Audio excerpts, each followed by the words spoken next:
The Moonlight Child is a captivating, intense, interesting, and memorable novel by Karen McQuestion. The story is set in the present and goes to the past when it relates to the characters or occasions in the story. Karen McQuestion describes her dramatic characters as complicated and complex.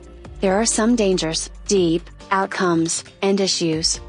I appreciate the distinctive portrayals of clues, plot, characters, and occasions that Karen McQuestion write.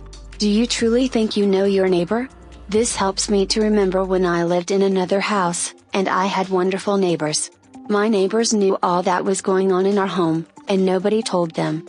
Now and again I think whether they were psychic. In The Moonlight Child, Sharon, an old lady acknowledges something is unusual at her neighbor's home and she thinks that she has seen a little child. The neighbors, the Flemings, guarantee they have just a teenage child.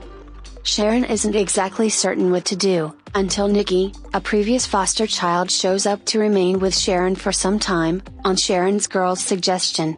Nikki begins to see some peculiar activities too. The unprofessional duo is determined to discover what is happening, at any expense, or risk. Although after the charming few pages of The Moonlight Child, the story bogs down somewhat, turning into a fairly agreeable depiction of life in two adjoining family units. The book is written in basic, engaging sentences that occasionally fall into a sort of Dick and Jane rhythm.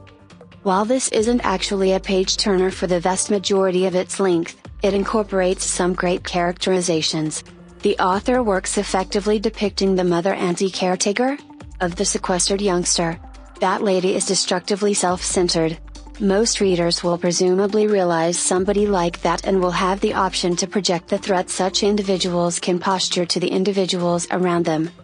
While that pressure isn't very much supported through the center pages of The Moonlight Child, the character depictions and the low-key improvement of the dynamic in the two family units is including enough to make this an advantageous read.